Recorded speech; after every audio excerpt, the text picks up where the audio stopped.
Hello, welcome to the weekly astrology for the 3rd of August and the week after.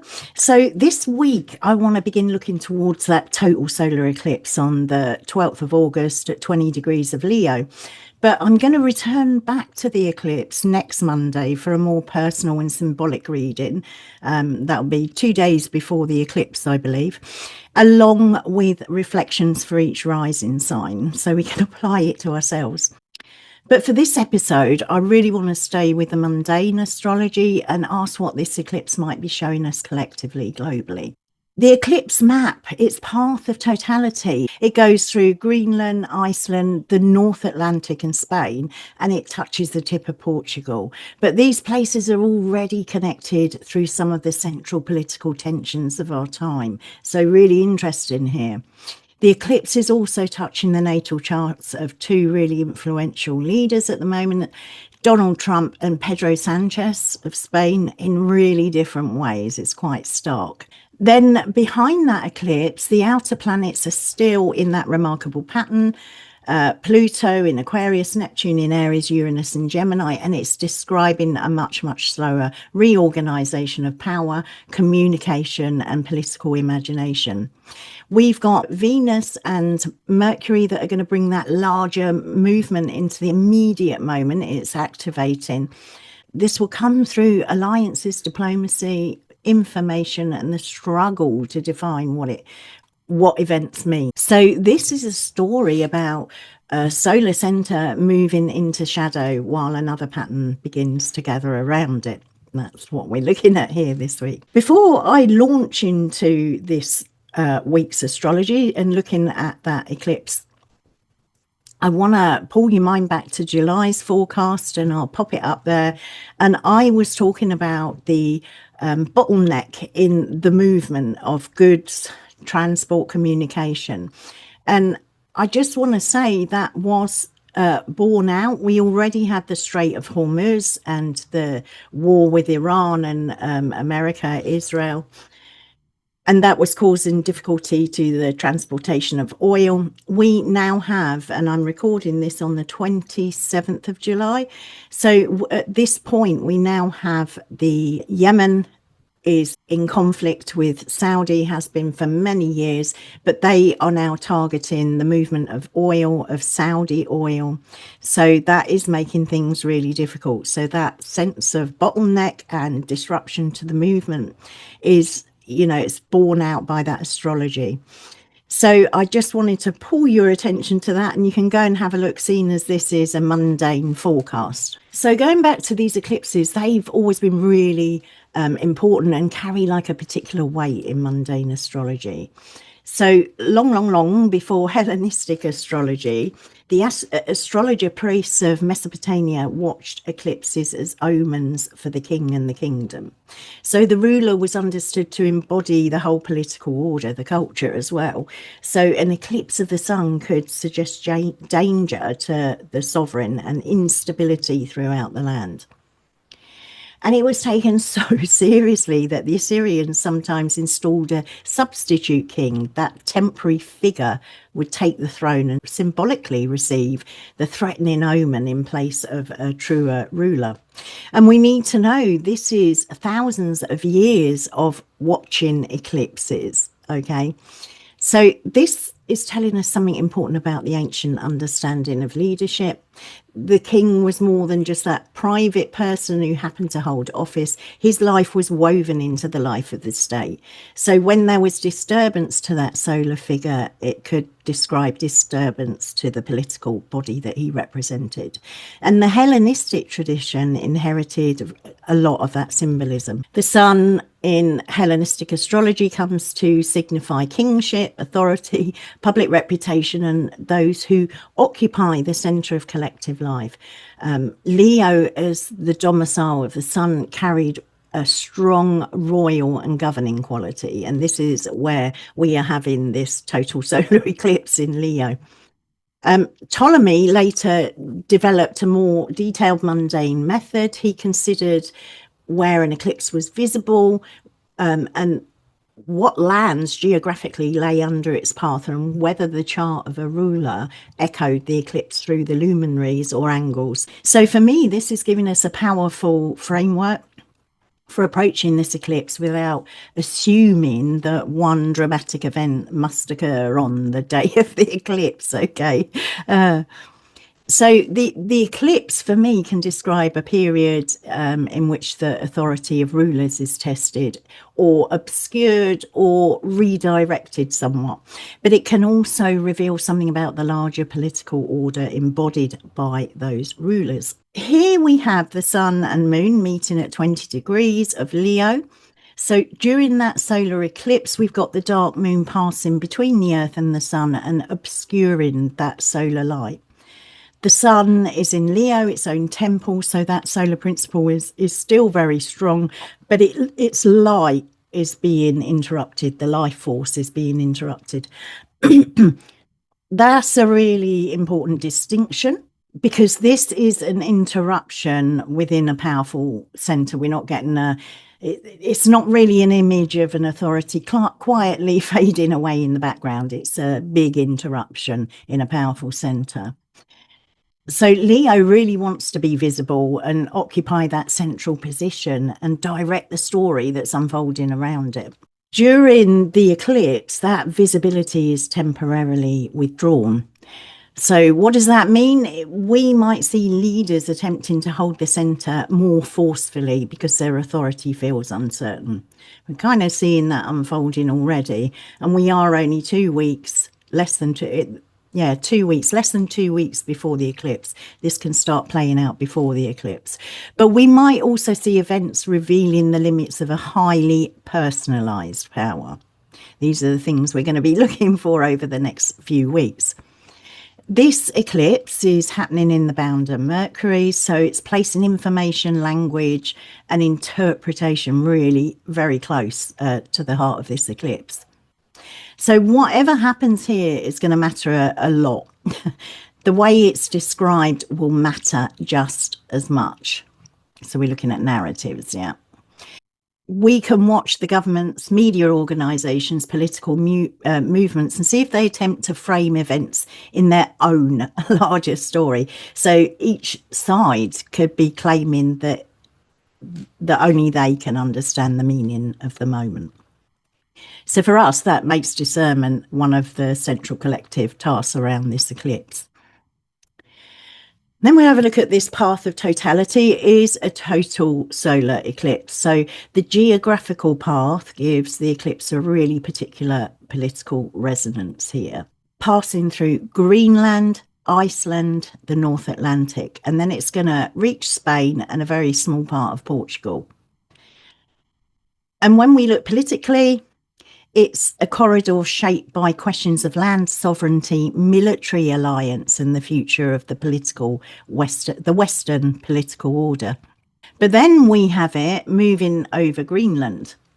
So Greenland has been a real reoccurring focus within Trump's political language. His comments about American control of the territory raise questions about sovereignty and the assumption that strategic or military importance grants a larger power the right to possession. And this is being repeated elsewhere in other countries, as we've seen. But I'm particularly looking at this eclipse path. Greenland as well, we need to note, sits within the emerging significance of the Arctic, the melting of the ice sheets, opening northern routes and intensifying the interest in resources shipping and military positioning. Okay. So the shadow of this eclipse is crossing land that's become symbolic of a change in geopolitical map here. And then it moves onwards through Iceland and the North Atlantic, the space binding Europe and North America together. And that's the territory of NATO and of that alliance structure that's underpinned the Western order since the Second World War. So that alliance remains powerful, but there's a lot of strain within it, and they're becoming increasingly visible. Then this path reaches Spain, and Spain's particularly important because it is representing a resistance emerging within the Western alliance itself.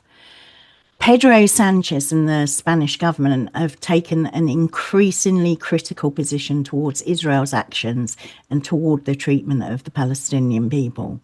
And this has brought Spain into conflict with Netanyahu's government. And Netanyahu recently publicly accused Spain of waging a diplomatic campaign against Israel and declared that countries taking that position would have no role in shaping the future of a region. It's clearly his region, isn't it?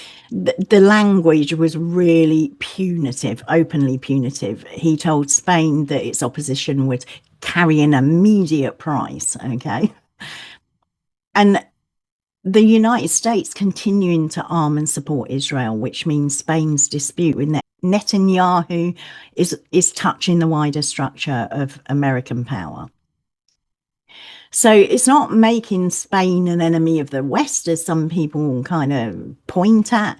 It's showing that the West itself contains different views about law, military action, and moral responsibility. Some leaders are taking moral responsibility and legal responsibility here.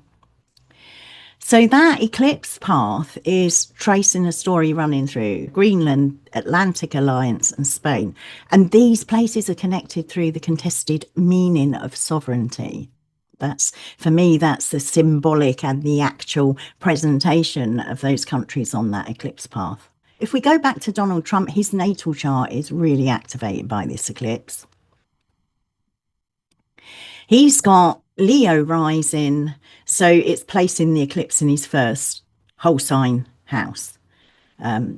Also note that he was born under a lunar eclipse, and that can actually make eclipses more impactful in this sense. But that first house Leo of his, it's concerning the person, the body, the person's capacity to act. And his Mars is at 26 degrees of Leo, also in the first house. So the eclipse occurs about 6 degrees before Mars. So it's opening a period in which Trump's martial nature is likely to become more prominent. And it has done. It has done already.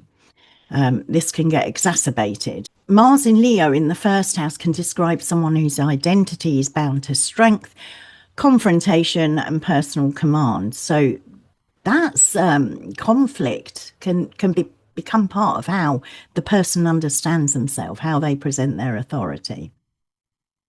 The other interesting thing we have here is that Trump's Mars is almost exactly square the fixed star Algol at 26 degrees of Taurus. A thing to note here is that an assassination attempt was made on Trump while we had the Uranus and Mars conjunction right next to Algol in his chart. His midheaven as well is also at 24 degrees of Taurus, so really close to Algol here. So it's creating a very tight relationship between that personal Mars in the first house and the public office 10th house, represented by the midheaven. So Taurus here is occupying that superior square to Leo. And so in Hellenistic terms, the Taurus position has got the upper hand. So this is suggesting that public office, it's 10th house, historical consequence and the material realities surrounding power, probably ultimately are going to exert a greater leverage than Trump's personal will. That's going to be shocking and hard to bear for Trump, clearly. So we might see him continuing to act forcefully. I'm thinking particularly of what's going on with Iran and in the West Asia at the moment. But the consequences gathering through the office he occupies are probably going to become larger than him. Okay. And Algol, I mentioned Algol, and this is a really powerful symbolic layer here. So traditionally, Algol was feared because it belonged to the head of Medusa. It was called the demon star. So the mythology carries those themes of horror, rage, and collective fixation. So that gaze of Medusa petrifies. It stops movement and captures attention here. That's how I see it. That seems really relevant to the modern political spectacle. Trump supporters and opponents can both become organised around him. That political imagination narrows until every development is interpreted through one dominant figure, Trump. And we might see the eclipse intensify in this concentration of attention. It's something Trump will love. He's a Leo rising. Love the stage and the attention. But it might also reveal that how much is happening behind this spectacle, this eclipse. Trump's natal moon here in Sagittarius is receiving a close trine from the eclipse. So it's giving him considerable emotional and narrative resources. So he might be able to mobilize loyalty and present events through a story of personal destiny or historic purpose. Surprise, surprise. So it's not... this eclipse is not just an image of immediate downfall, okay? There are other iterations of how this can work out. But what it is a profound activation of the place where his identity, his use of power and his public role meet. And because he's currently occupying the presidency of the United States, anything passing through that point can have consequences far beyond his own life, and it is costing lives at the moment. Then we have Spain's Pedro Sanchez with this eclipse path. So this is a really different expression of the eclipse. He's got a Taurus rising with Mars closely conjunct the ascendant. That Mars is in Taurus, it's in detriment, but its angularity here makes it really highly visible and effective. It gives Sanchez a capacity to withstand pressure and to take a firm position once he's committed himself. And here we've got Algol also in his first house. So the ruler of Taurus, Venus, here it is in Aries in the 12th house, and Venus and Mars are exchanging signs. Mars is in Venus sign and Venus is in Mars sign, but they can't see each other by aspect. So that can be the exchange doesn't operate with complete ease, but the relationship between them is really important here. His public firmness, this chart would suggest that his public firmness is tied to diplomacy and negotiation that's occurring partly behind the scenes. So his diplomacy also carries a martial quality. It can become a form of resistance. And we have that Mars forming an almost exact trine to his moon in Virgo and a sextile to his Pisces sun. So the sun and moon occupy the fortunate 5th and 11th places, joy of Venus, joy of Jupiter. This gives Mars channels through which action can be connected with public feeling, collective ideals and practical judgment. It's midheaven here, falls in Capricorn, and it's in the 9th whole sign house. So it's forming a close trine to the degree of that Algol in his first house. So the 9th place has got a natural relationship with international affairs, legal principles, and the moral frameworks that nations justify their actions through. So it's really striking in light of Spain's present dispute with Israel. Sanchez's public role is being shaped through a confrontation over international law and the legitimacy of military power. That eclipse falls in Leo while his Taurus first house occupies a superior square. So it's giving him a degree of agency in relation to the eclipse, but it's also forming a close trine to Venus, and that's the ruler of his ascendant. So the eclipse here for Sanchez might bring hidden diplomatic pressures into much clearer sight where we can all see them, make them more public. It might also test Spain's ability to maintain that independent position whilst they're confronted by more powerful allies and military interests. Trump and Sanchez appear here as two really different solar figures within the same eclipse story. Trump's chart concentrates personal Mars, public authority and collective spectacle. And then we see Sanchez's chart connecting confrontation with diplomacy and the questions of international law. So the astrology is not making a judgment about which leaders morally correct. We can make those. Their actions and their consequences will be judged by the world, and I might add by history. But the comparison here is showing that the eclipse can bring competing forms of leadership into sharper relief. And because of its path, touching the NATO alliances, touching Spain, it's likely to be a conversation that has started already. It might get stronger and bigger. Watch it. Just watch it. An eclipse is the most visible event in the sky. But it is also this one taking place within a much larger pattern. I've been speaking for weeks, we got Pluto in Aquarius, Neptune in Aries, Uranus in Gemini, and they move really, really slowly. So their aspects are describing changes unfolding across generations. They take a long time to unfold. And they're forming connected patterns through trines and sextiles. So they're nice aspects. Its trines are the nature of Jupiter, the benefic Jupiter, and the sextiles are the nature of benefic Venus. But it does suggest that several processes might begin around this eclipse to start reinforcing one another. We've got Pluto in Aquarius that's talking about changes, organisation of power through networks, technology and collective systems. So that power might become less attached to a single institution or nation, okay, because Pluto transforms power. And it might move through digital infrastructure, financial networks and political blocks here. And we've got Aquarius that distributes power widely, and it can also create systems that feel collective while remaining controlled by a small number of hidden centers. Okay, so it doesn't mean that the people are going to get all the power necessarily. It can still be concentrated in small or hidden centers here. So that tension is going to get really, really important over the coming years. And then we've got Uranus and Gemini.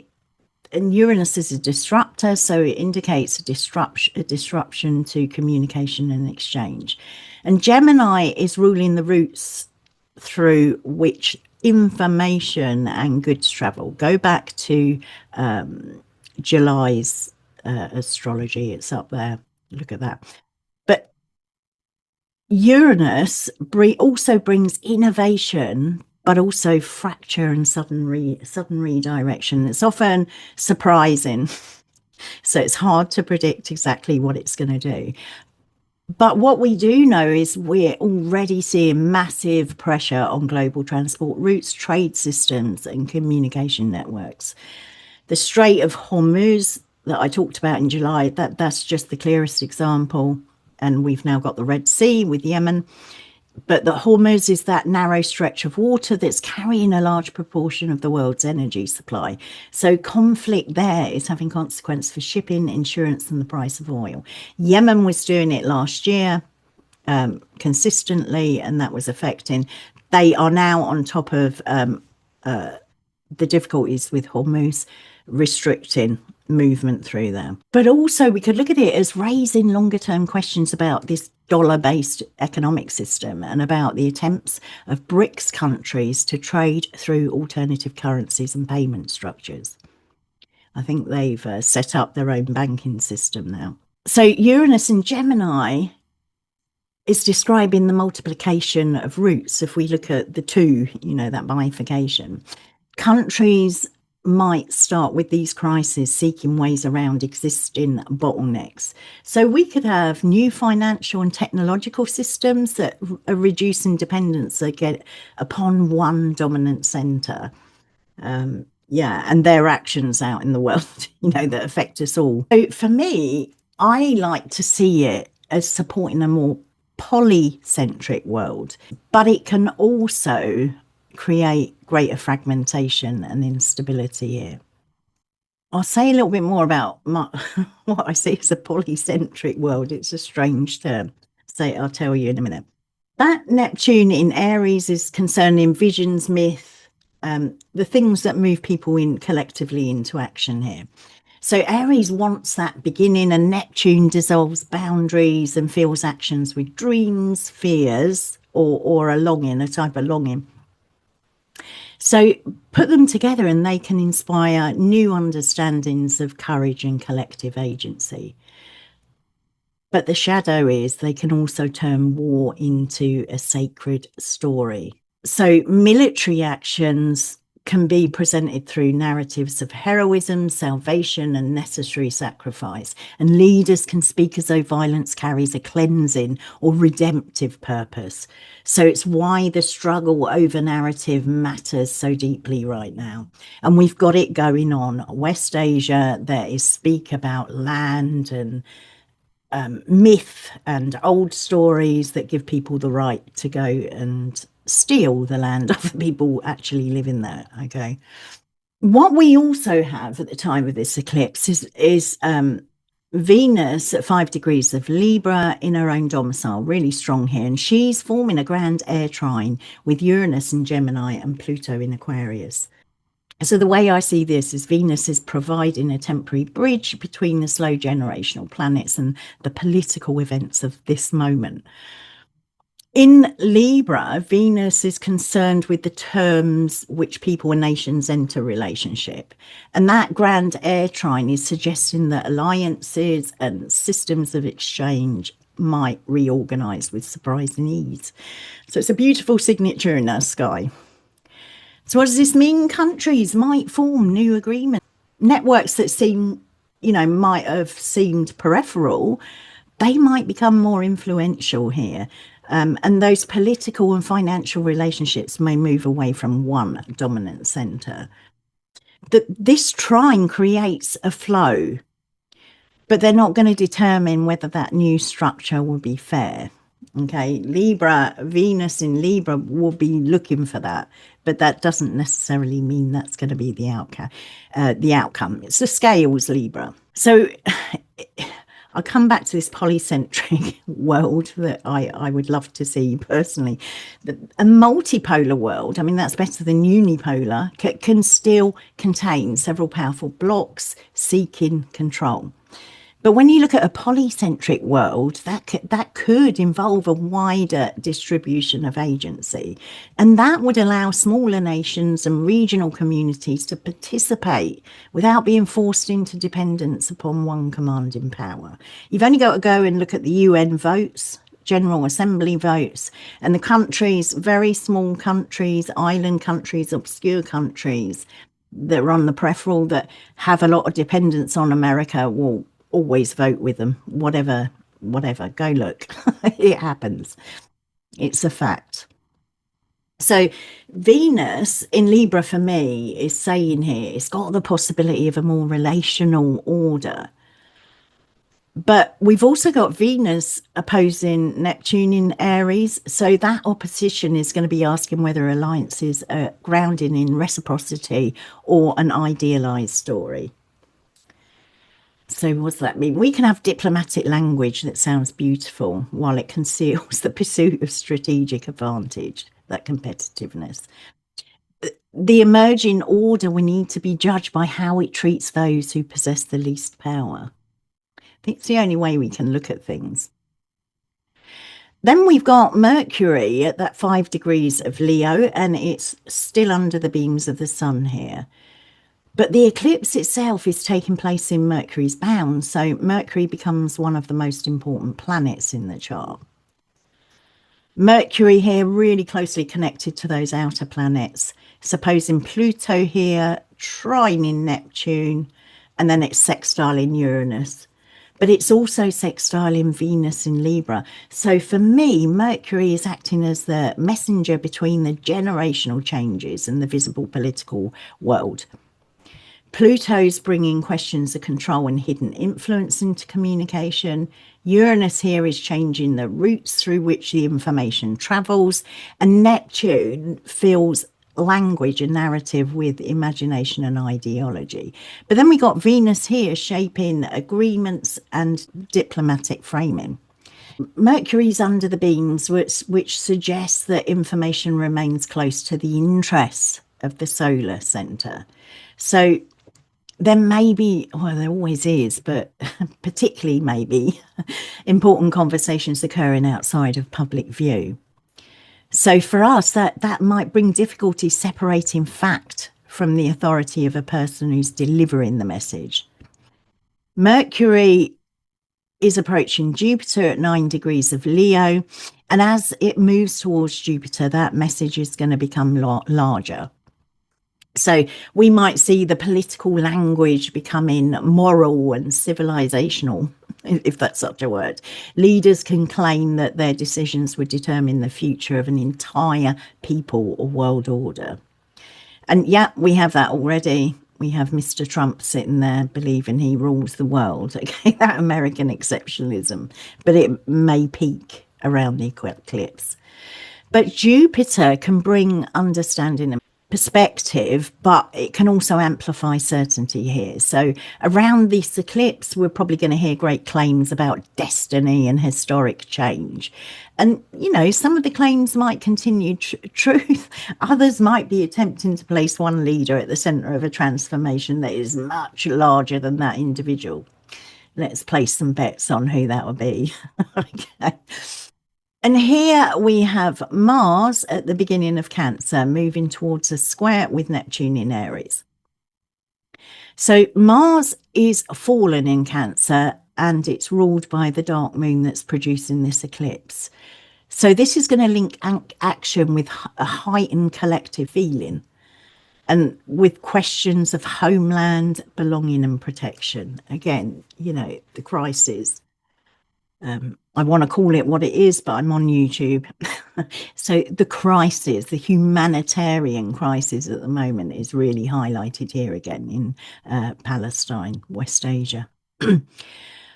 But Mars in Cancer can act from a sense of emotional threat. It's ruled by the moon, and the square to Neptune can blur motives and consequences.